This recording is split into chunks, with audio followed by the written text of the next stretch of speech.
Hello students, हमारा chapter चल रहा है 6 वंशागति का आणविक आधार यानी कि मोलिकुलर बेसिस ऑफ इनहेरिटेंस, जिसमें हम जान रहे थे कि आनुवंशिक पदार्थ क्या होता है या फिर जो आनुवंशिक पदार्थ होते हैं वो माता पिता के लक्षणों को किस तरीके से उनके संतान में ले जाने के लिए जिम्मेदार होते हैं। यानी कि ये बात हमें प्रूफ करनी थी। हम इस चैप्टर में पढ़ रहे थे कि किस तरीके से प्रूफ होता है कि जो डीएनए है वही आनुवंशिक पदार्थ है। तो हम जान रहे थे, हमने एग्जाम्पल देख लिया था डीएनए का। आनुवंशिक पदार्थ क्या होता है कि हम जान रहे थे गुणसूत्रों से मिलकर बना होता है। गुणसूत्र किससे मिलकर बने होते हैं? प्रोटीन और न्यूक्लिक एसिड से मिलकर बने होते हैं। फिर हमने जाना कि डीएनए जो होता है वो 4 प्रकार के प्रोटीन से मिलकर बना है, जिसको बोलते हैं हिस्टोन प्रोटीन। ठीक है। उसके बाद हमने न्यूक्लिक एसिड के बारे में जाना कि न्यूक्लिक एसिड भी आनुवंशिक पदार्थ का कार्य करता है, क्योंकि न्यूक्लिक एसिड की खोज किसने की थी? फ्रीडरिच मिसर ने करी थी, क्योंकि न्यूक्लिक अम्ल जो होता है वो केंद्रक यानी कि न्यूक्लियस में पाया जाता है, इसीलिए फ्रीडरिच ने इसका नाम क्या रखा था? न्यूक्लियन रखा था। बाद में फिर क्या किया? अल्टमान आए साइंटिस्ट, उन्होंने इसकी अम्लीय प्रकृति के कारण इसका नाम न्यूक्लियस रख दिया। फिर बाद में पता चला कि न्यूक्लिक एसिड जो होते हैं वो 2 प्रकार के होते हैं। पहला होता है डीएनए डीऑक्सी राइबो न्यूक्लिक अम्ल, दूसरा होता है आरएनए यानी कि राइबो ऑक्सी न्यूक्लिक अम्ल।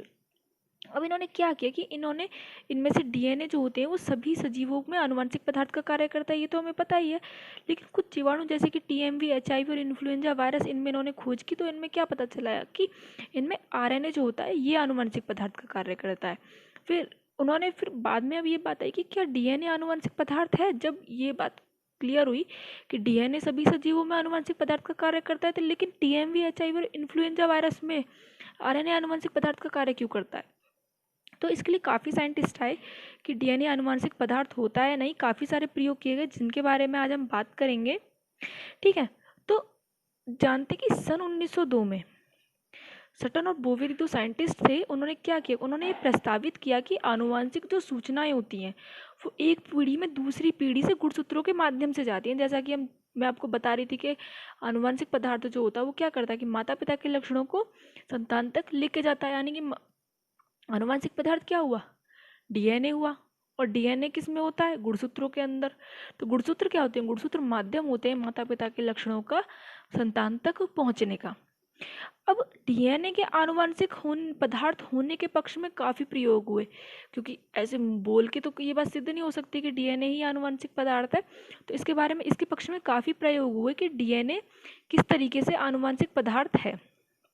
तो फिर साइंटिस्ट थे फ्रेडरिक और ग्रिफिथ।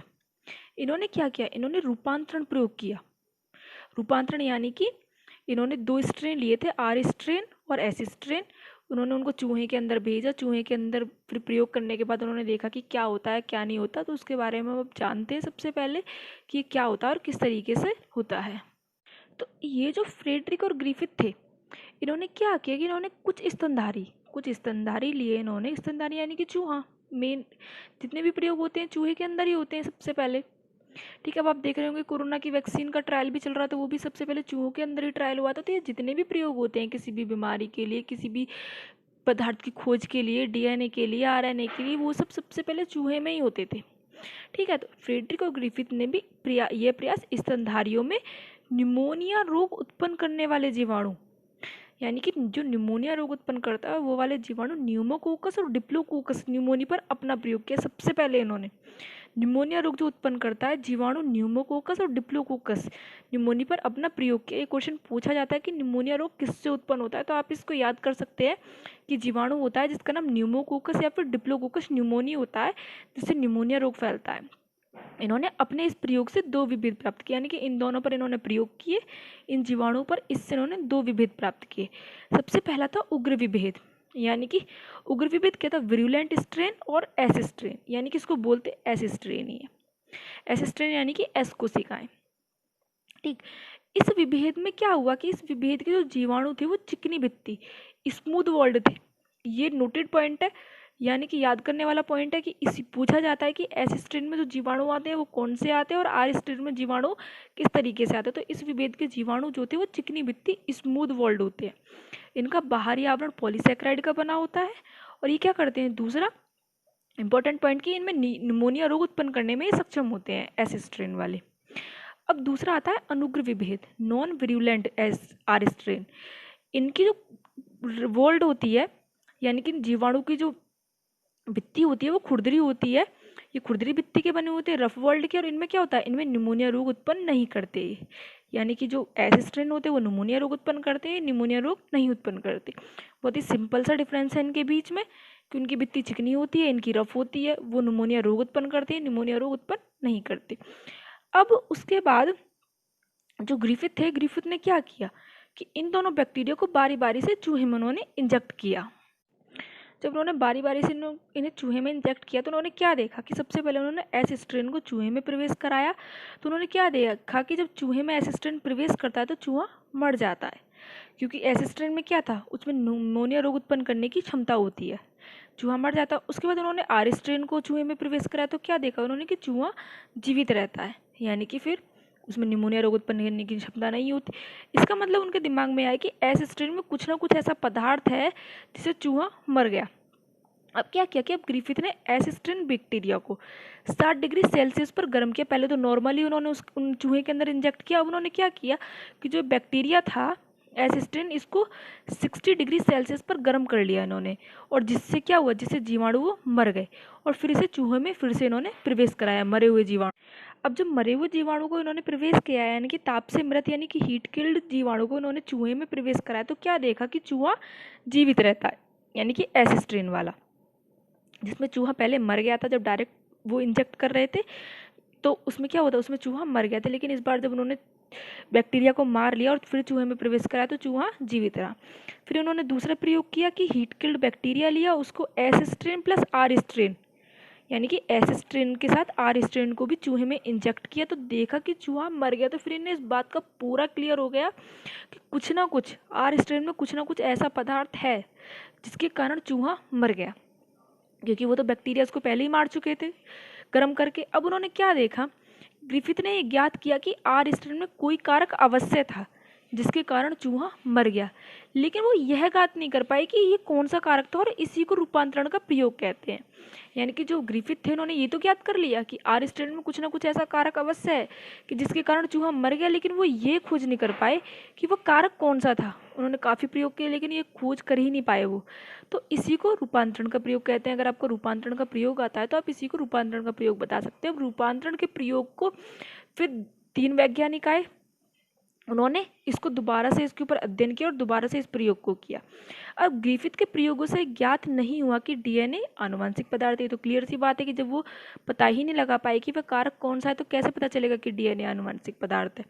लेकिन इन्हीं के प्रयोगों से ओसवाल्ड एबेरी, कोलिन मैकलियोड और मैकलिन मैकार्टी ने अध्ययन किया इन्हीं के प्रयोगों से, और उन्होंने सिद्ध किया कि डीएनए ही आनुवंशिक पदार्थ होता है। तो अब ये देखते कि उन्होंने किस तरीके से सिद्ध किया इन तीनों साइंटिस्टों ने।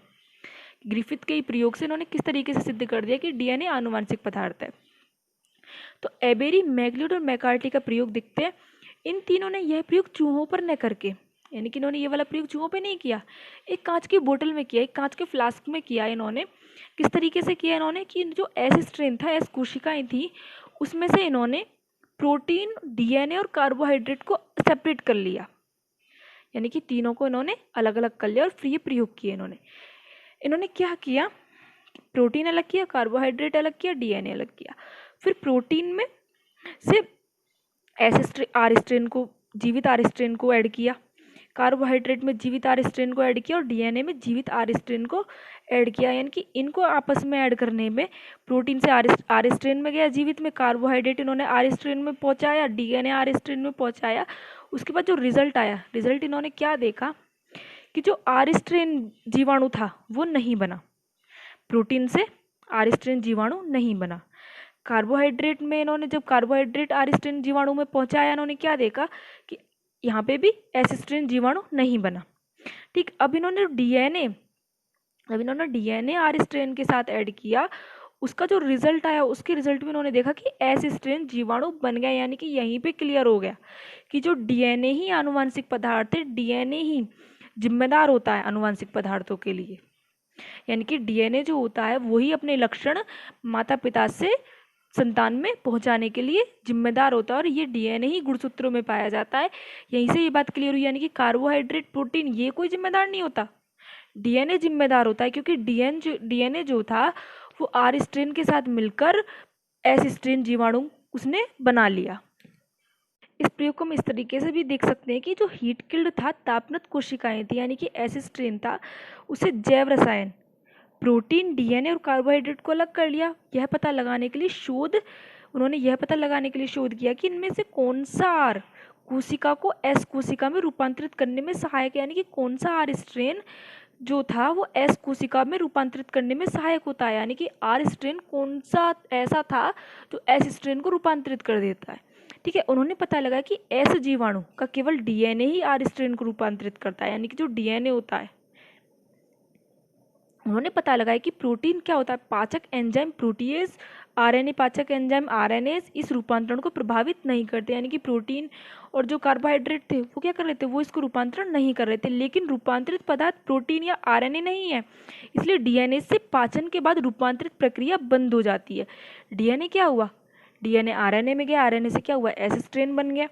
तो क्या हुआ कि डीएनए से फिर पाचन हो गया था, पाचन होने के बाद ये रूपांतरित क्रिया बंद हो गई थी, और इससे स्पष्ट हुआ कि डीएनए ही आनुवांशिक पदार्थ है और यही रूपांतरण के लिए जिम्मेदार है। ठीक, ये तो हो गए आज के प्रयोग हमारे। उसके बाद हम नेक्स्ट प्रयोग अपने नेक्स्ट वीडियो में जानेंगे।